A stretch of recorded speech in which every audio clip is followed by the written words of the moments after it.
This is the fourth assignment in test prep, assignment 17, systems of linear inequalities. Pretty much this is just going to be translating and substituting.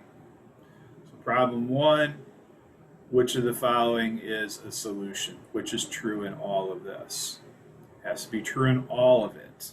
And 5 true 2 is the one that's true in all of it. Same thing on 2. Which one of these is true in all of those? And fortunately, the first one, 0, 1, is true. Now I say fortunate because then you don't have to substitute the other choices in. So problem 3, this is about pairing these 3 up. And it's really nice up here. They kind of give you the inequality setups for this. And so you just want to look at this.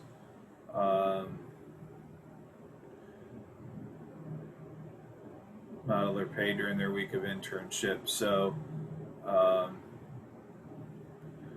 Tara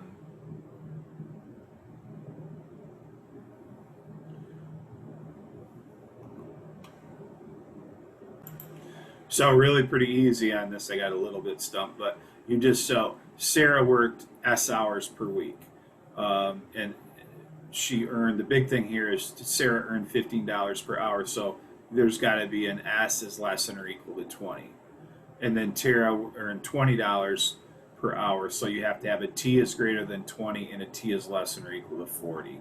Well, B is the only one that's true on. So pretty simple. You just need to read through it.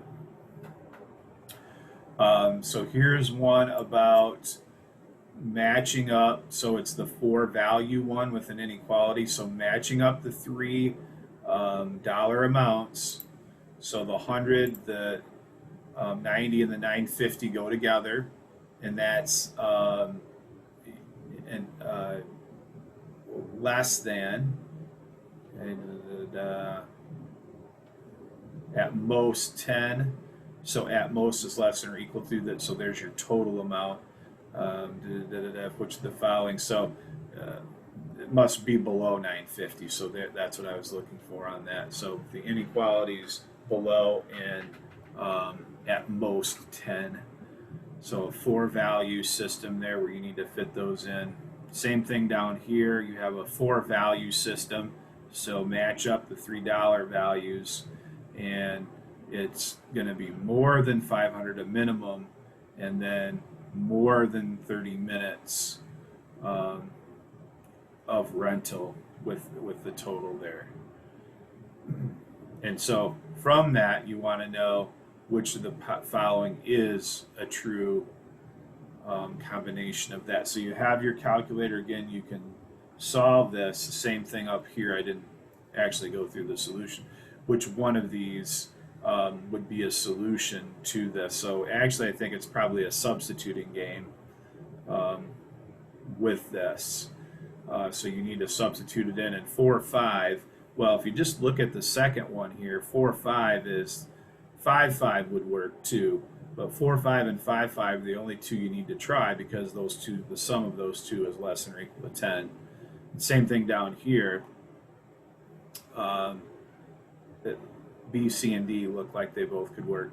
All 3 could work. So you need to try those in to see which one is true in both those inequalities. So you do need to try those possibilities in. And then number 6, a very important problem. So they go back to no calculator here. You need to understand, you want where these intersect, the shaded region. So we're below the dashed line because that's less than, and we're above the greater than or equal to line, which is solid. So it's saying less than below, greater than above. Where do they intersect? Right in here. And those contain the points, that intersection contains the points B, G, and I. So good question. I usually see this kind of question on there about intersections of shaded regions. So know that, the old above and below the roof game, how that works. Usually y is solved for. If y isn't solved for, then you need to use the substitution method to determine what side of the line to shade on. But the intersection of shaded regions occurs in this ever expanding triangular area here. So B, G, and I are the points, and that is the fourth assignment in test prep.